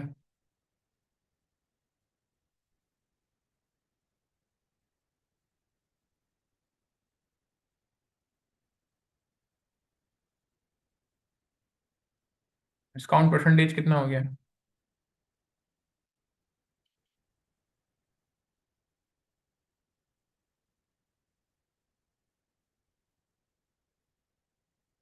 परसेंटेज में वहां से दबाता हूँ। 7%। क्लियर है बात हमें? 7.1%। यहाँ तक क्लियर है बात हमें? Is this fine? कंफर्म करें मुझे, ये वर्किंग समझ आ रही है आपको?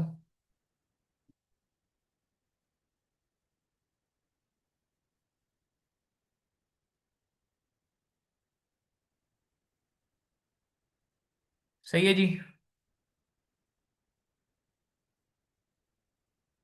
तो झाड़ू से ऐसे कर लें फॉर्मेट प्रिंट।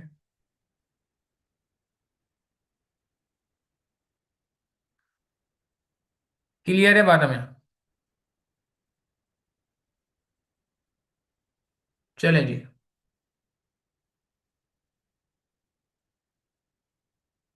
पेस्ट कर लेते हैं यहाँ पे सी पार्ट को। अगेन थ्योरी से नहीं पूछी है, मेरे हिसाब से पूछनी चाहिए थी।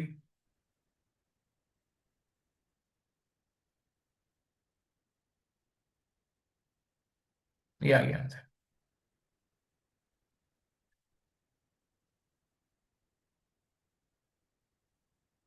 आर वी क्लियर ले दिस पॉइंट?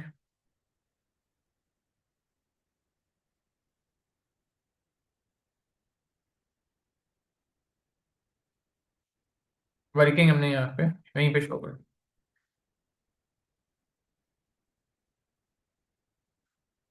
हाँ जी। कुछ गेम क्लियर हुई आपको? हाँ जी। कोई सवाल है, कंफ्यूजन है, पूछ ले। आसान लगा? मुश्किल सवाल तो नहीं था मेरे हिसाब से। अब इस तरह का सवाल अगर पेपर में आएगा संभाल लेंगे? टेंशन तो नहीं होगी आपको? परेशानी तो नहीं होगी आपको? गड़बड़ तो नहीं करेंगे? चलें, पहला सवाल था, उम्मीद है मुझे ये, वैसे तो मैंने वो करना था। अच्छा, 1 मिनट, कुछ कट गया, कुछ कटा है क्या? वापस कर लेते हैं, कट गया। ठीक है जी, ये स्नैपशॉट पेस्ट करके हमें फ़ायदा हो जाएगा। कोई सवाल है, कन्फ्यूजन है, पूछ ले।